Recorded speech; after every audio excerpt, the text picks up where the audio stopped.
네, 가장 핫한 산업 기업 이슈 짚어봅니다. 이 코너 오늘의 주제 알아보죠. 알려주세요. 네, 오늘의 주제는 롯데입니다. 네, 박주윤 대표 모셨습니다. 안녕하세요. 네, 안녕하세요. 네.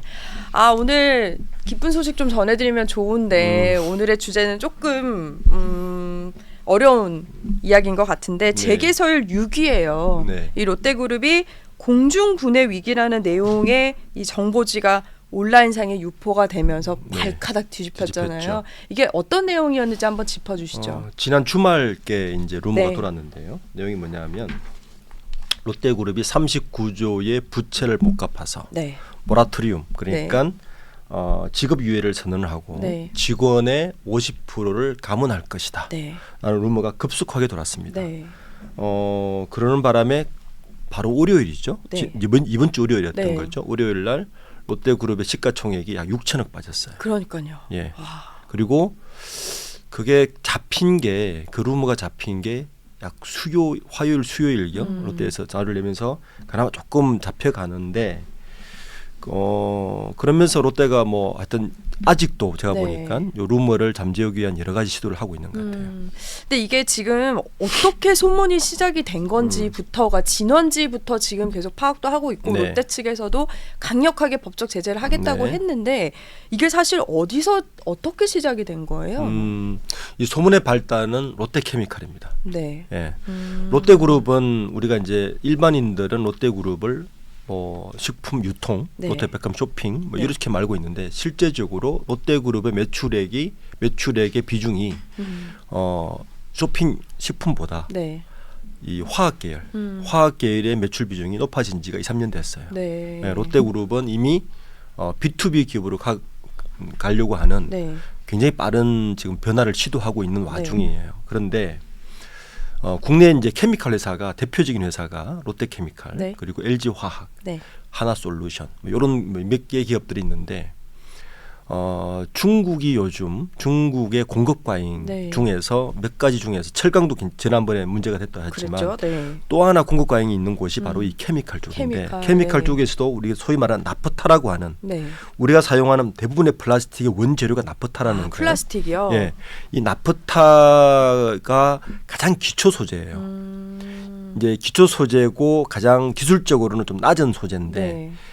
롯데케미칼이 공교롭게도 이 케미칼 분야 중에서 기초 소재의 매출 비중이 가장 높아요. 국내에서. 그러다 보니까 중국발 공급 과잉에 직격탄을 맞은 곳이 바로 롯데그룹이죠. 그럴 수밖에 없네요. 없는 거죠. 네. 구조적으로. LG화학이나 다른 그룹들 같은 경우는 이 약간 대체를 하면서 첨단 소재로 네. 대체를 했는데 롯데는 발바람이 늦었습니다. 그러는 바람에 롯데케미칼이 계속적으로 네. 몇 분기 연속적으로 지금 이 영업 손실을 지금 보고 있다 보니까 네. 롯데케미칼이 거기다가 롯데건설도 안 좋잖아요. 그렇죠. 안 좋죠. 롯데건설이 먼저 안 좋았을 때 PF가 발생했을 때 롯데케미칼이 좀 돈을 빌려주고 이것도 같이 겹쳐져 버린 거래요. 같이 그러니까 힘들어진 걸 수밖에 없네요. 네, 그런 바라데다가 이 롯데그룹이 제가 방금 말씀하신 대로 신동빈 회장의 경영 어떤 전략이 팬데믹 이후에 식품 유통 그룹에서 네. 우리가 앞으로 B2B 그룹으로 소재 그리고 뭐 미래 산업을 위한 소재로 그룹으로 간다는 명목하에서 네. 롯데케미칼을 키웠고 그리고 2차 전지를 하기 위해서 네. 일진 머티리얼스라고 해서 네. 예, 구리 쪽입니다. 네. 예, 그러니까 2차 전지에 들어가는 2차 전지를 감싸는 동박이라 그러죠. 네. 그 일진 머티리얼스인데 일진 머티리얼스 2조 4천억 정도를 주고 M&A를 했죠. 근데 일진 머티리얼스 현재 가치가 8천억도 안 됩니다. 그래요? 거기다가 우리가 잘 알듯이 2차 전지가 캐즘에 빠져버렸죠. 그리고 한샘 인수했습니다. 그렇죠. 예, 그러니까 인수하는 기업들도 네. 실적이 이렇다 할 만한 걸 못 냈습니다. 그러니까 막대한 부채를 아는 건 사실입니다. 그렇네요. 예. 그러면 이게 사실 유동성 위기설은 2년 전쯤에도 사실 또 있었거든요. 네. 그렇게 하다 보면은 사실 그렇기 때문에 다시 왔기 때문에 시장이 흔들리는 건데 이게 반복적으로 왔다는 메시지도 굉장히 여파가 클 것 같아요. 그렇죠. 2년 전에도 사실 비슷한 이런 유동성 위기를 네. 이야기를 했습니다. 이게 이제 롯데그룹이 이런 원인이 좀 있는 것 같아요. 이전에 진격호 회장의 경우에는 무차입 경영을 했습니다. 그죠, 철저하셨잖아요. 네, 탄탄하게 경영을 네. 했죠. 왜냐하면 롯데그룹의 시작은 신격호 회장이 일본에서 사업을 성공한 다음에 네. 1960년대에 일본에서 자본을 가져와서 네. 한국의 사업을 시작했기 때문에 네. 무차입 경영이 가능했고 큰 소리치면서 경영을 했죠. 네. 그러면서 또 하나 롯데그룹의 특징은 다른 그룹과 달리 이 현금 유동성이 굉장히 빠른 사업 구조를 가지고 있었어요. 식품이나 유통. 네. 그러니까 투자는 적게 하지만 현금 유동성이 굉장히 빠른 사업. 네. 그러니까 뭐 롯데그룹이 누구 말처럼 끈파는 회사처럼라는 말을 하지만 실질적으로는 굉장히 탄탄한 현금 유동성을 가진 기업 구조를 가지고 있었는데 네. 신동빈 회장은 아버지 신격호 회장도 달랐죠. 왜냐하면 일본에 공부를 했고 노무라 증권 출신입니다. 네. 이 금융사 출신들의 공통점이 하나가 있어요.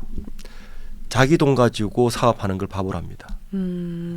차익 경영을 네. 많이 합니다. 그러니까 이 레버리지를 일으켜서 네.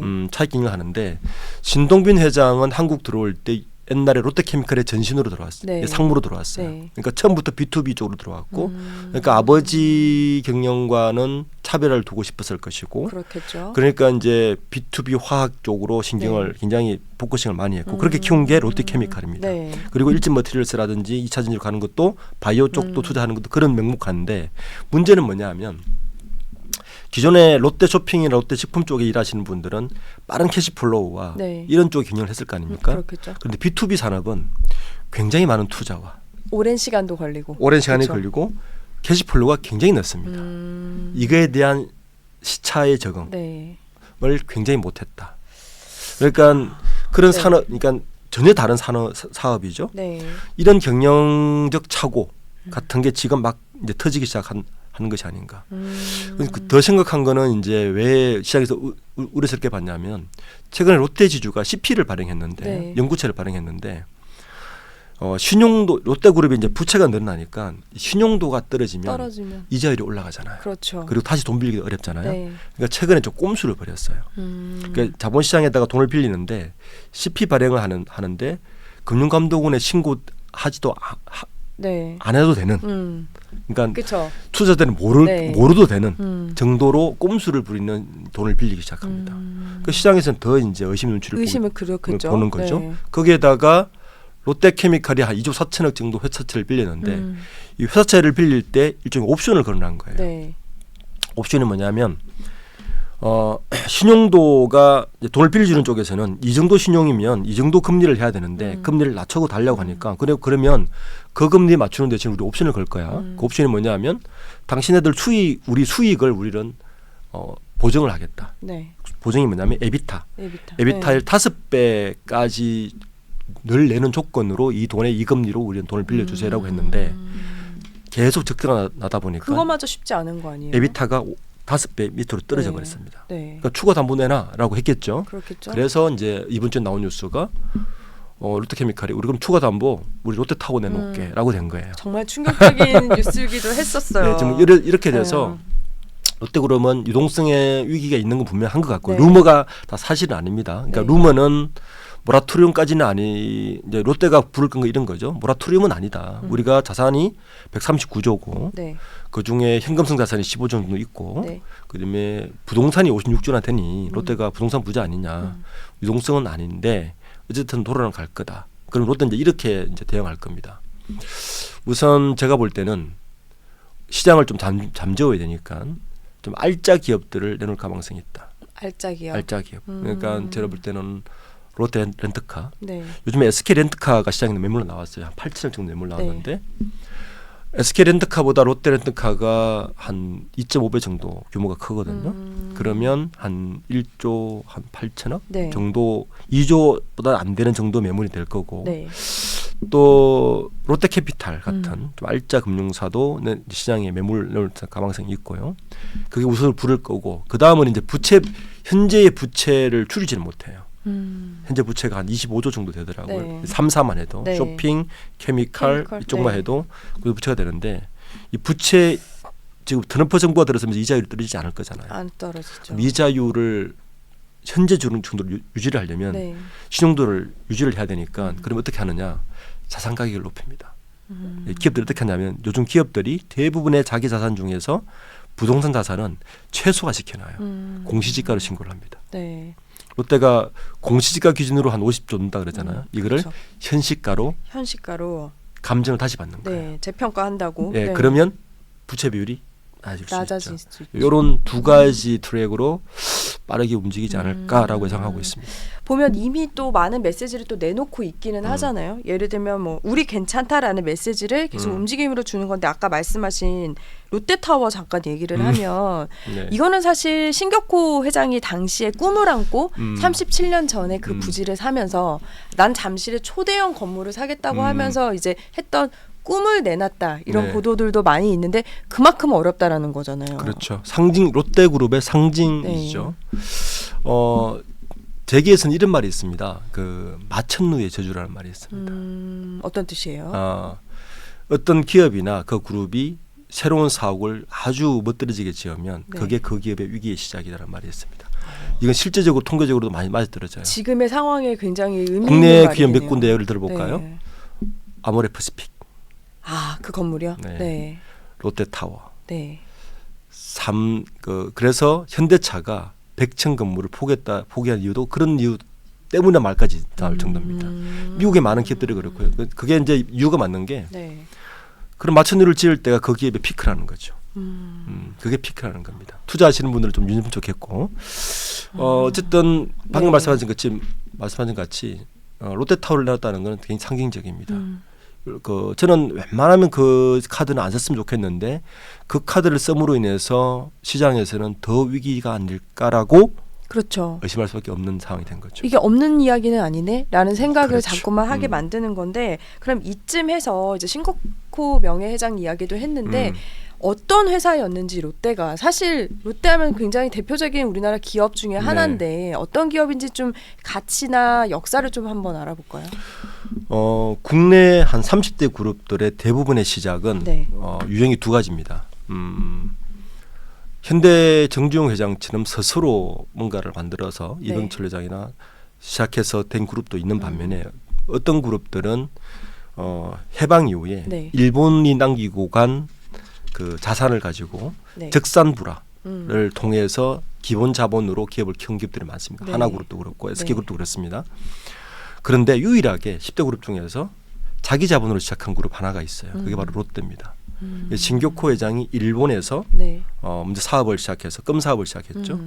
롯데란 이름 자체도 진격호 회장이 원래 꿈은 소설가였죠. 이분이. 그러니까요. 샤롯데. 네. 그러니까 젊은 베르테의 슬픔의 샤롯데에서 롯데를 따와가지고 껌 사업을 시작하면서 식품 사업으로 한국에 들어와서 네. 그 당시만 해도 어마어마한 자본을 들고 들어왔습니다. 지금 소공동에 있는 롯데 호텔 있죠. 네.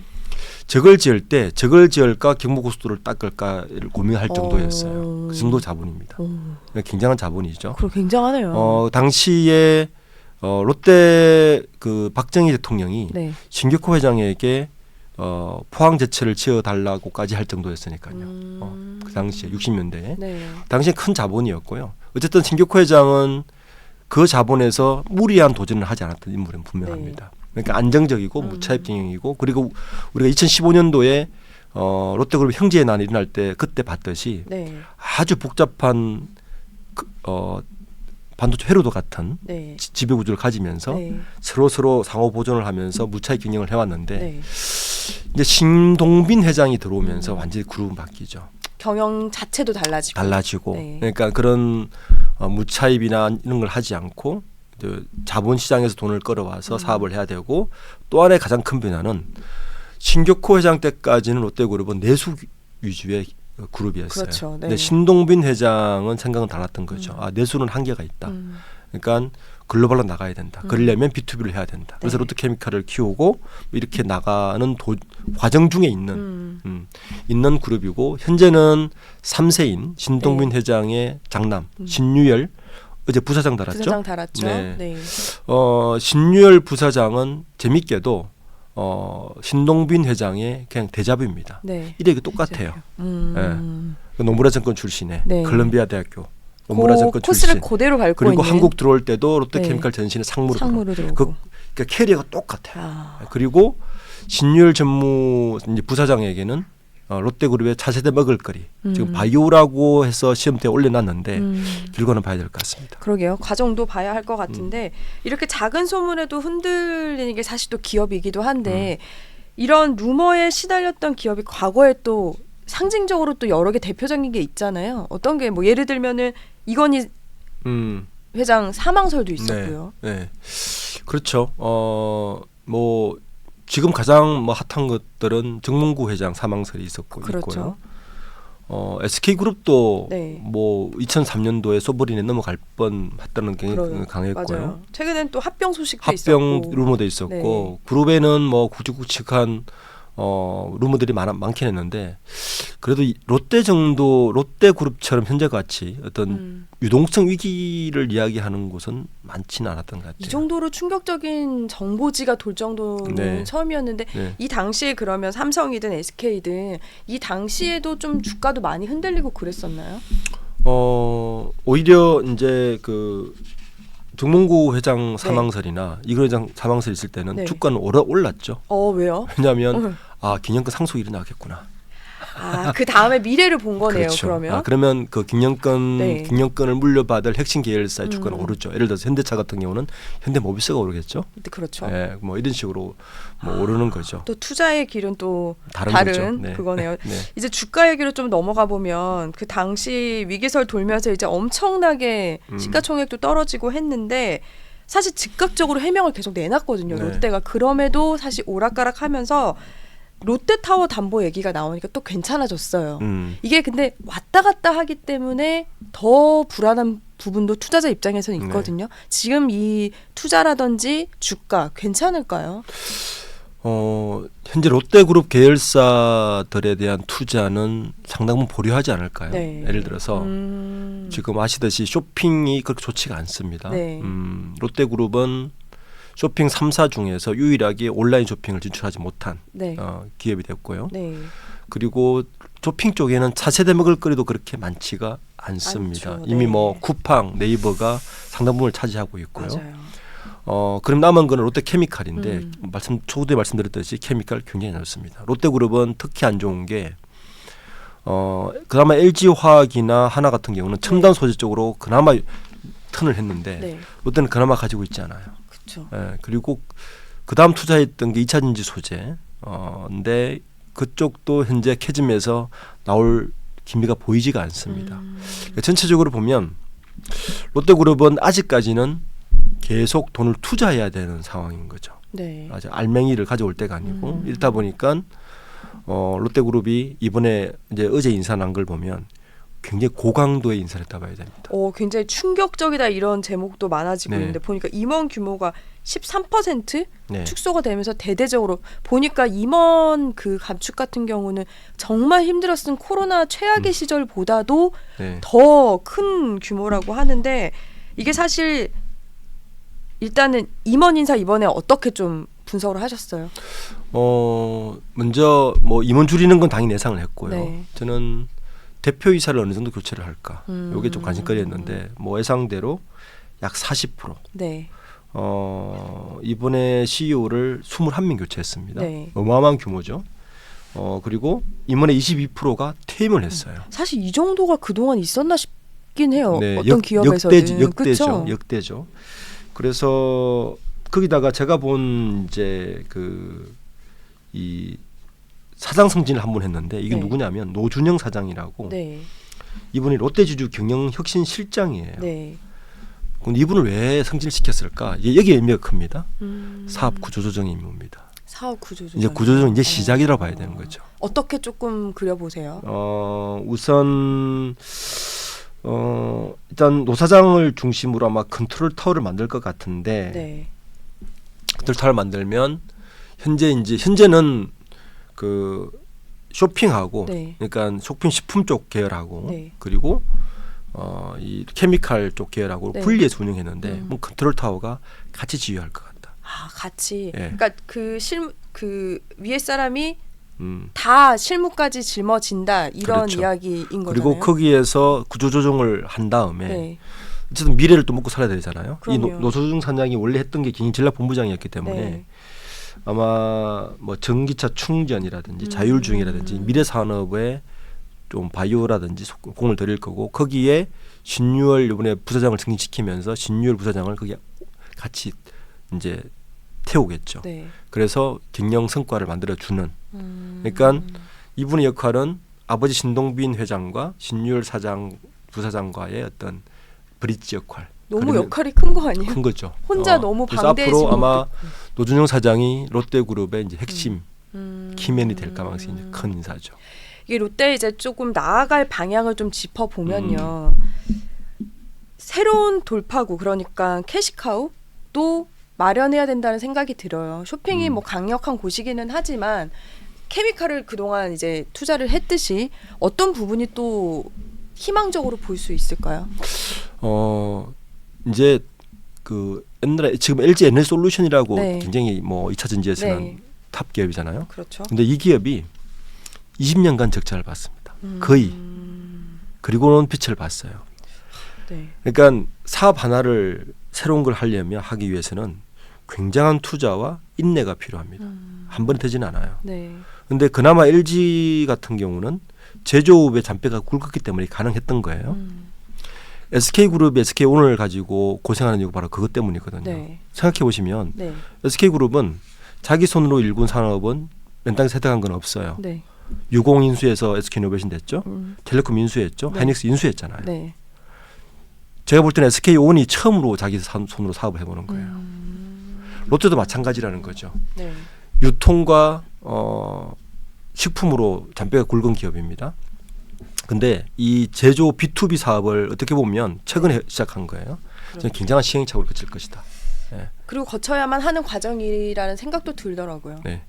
그러면 사실 롯데하면 쇼핑이잖아요. 네. 식품, 유통인데 그렇기 때문에 기대를 걸 수 있는 게 또 쇼핑이에요. 사실. 네. 근데 보니까 대규모 투자 집행을 예정된 게 굉장히 많아서 이게 지원금으로 하기에도 여력이 만만치 않은 것 같거든요. 2030년까지도 보니까 나가야 되는 게 1조 원. 네. 미래형 쇼핑몰 확대에도 7조 원이 드는데 이게 해야 될 거는 또 해야 되고 또 보내야 될 돈은 도와줘야 되는데 네. 이게 복잡할 것 같아요. 계산이. 네. 분리를 하겠죠. 우선은 분리를 하는데 국내 쇼핑 3사의 그 전략을 보면 네. 딱 확연히 차이가 납니다. 현대백화점은 온라인 하지 않아요. 철저하게 더 현대서울 그렇죠. 같이 네. 저 전략으로 갑니다. 오히려 오프라인을 또 더 강화시키기도 오프라인을 더 하고요. 강화시켜서 거기 강점을 가지고 네. 있는 거죠. 신세계는 G마켓을 인수했지만 만만치가 않아요. 네. 신세계도 다시 한번 오프라인 쪽으로 갈 것 같은데 롯데는 완전히 후자로 간 것 같습니다. 왜냐하면 최근에 하노이에 롯데 쇼핑몰을 만든 걸 보면 네. 네, 그런 식으로 대규모 쇼핑몰 쪽으로 해서 동남아 시장을 진출하겠다는 보관을 가지고 있는 것 같아요. 국내도 그런 식으로 사업 전략을 펼치고 이제 온라인은 거의 포기하다시피 좀 경쟁 안 된다는 식으로 네. 갈 것 같아서 그렇게 되면 이제 현대백화점하고 신세계하고 롯데백화점이 같은 전략으로 싸워야 되는 거예요. 만만치 않겠네요. 만만치 않은 지금 거죠. 상황에서는. 네. 왜냐하면 지금 안의 해결도 쉽지가 않은데. 그렇죠. 그러니까 쇼핑 쪽은 현재 스테이만 해도 네. 일단 선방이다로 봐야 되고 케미칼 쪽은 어떻게 하면 이 유동성 위기를 빨리 빠져나와서 중국과 경쟁하는 낮은 기술의 기초 소재를 빨리 줄이고 네. 그리고 이 첨단 소재 쪽으로 빨리 턴을 할까? 요런 근데 고민이 있어야 될 턴도 겁니다. 사실 지원과 시작과 그렇죠. 또 시작 시점과 시간도 필요한 거잖아요. 그래서 이 유동성 위기는 단번에 해결하지는 않을 것이다. 그러니까 계열사를 빨리 알짜 계열사를 팔아서 현금을 만들고 그리고 부채 비율을 스테이하거나 낮춰서 이자 부담을 줄이고 이런 과정들을 앞으로 내년간은 올해의 재계 화두가 SK그룹의 리밸런싱이었다면 네. 내년 화두는 롯데그룹의 리밸런싱이 되지 않을까라고 생각합니다. 말씀하신 대로 지금 뭐 임원 인사도 대대적으로 있었는데 말씀하신 대로 좀 캐시카우 새로운 돌파구를 찾아서 좀 롯데가 빨리 일어서기를 바라면서 마지막으로 투자자들은 이제 궁금할 거란 말이에요. 이럴 땐 뭐 들어가야 되나 하는 분들도 사실 있어요. 네네. 어떻게 좀 보세요? 보통 이제 그 섹터별로 투자의 사이클이 좀 달라요. 네. 식품 유통 같은 경우는 굉장히 사이클이 빨리 돌아가고 네. B2B 같은 경우는 사이클이 되게 느립니다. 말씀드렸듯이. 그러니까 롯데 케미칼하고 롯데 케미칼 계열하고 쇼핑 계열은 다르게 봐야 돼요. 투자하실 때. 지금 전체로 볼 건 전체를 아니고 볼 건 분리를 아닙니다. 해라. 네, 분리를 해라. 네. 제가 볼 때는 단기적으로는 주가 좀 따졌다면 쇼핑이 나을 것 같고 쇼핑 쪽에 나을 것 같고 장기적으로 본다면 리밸런싱이 끝났을 때는 네. 케미칼 조금 나쁘지 않다. 그럼 계속해서 이슈를 좀 같이 함께 해 나가야 되는 필요가 있을 것 같습니다. 알겠습니다. 다음엔 또 롯데의 기쁜 소식을 전해드리길 바라면서 여기서 이야기 그만하겠습니다. 리더스 인덱스 대표 박주근 대표였습니다. 감사합니다. 네, 감사합니다.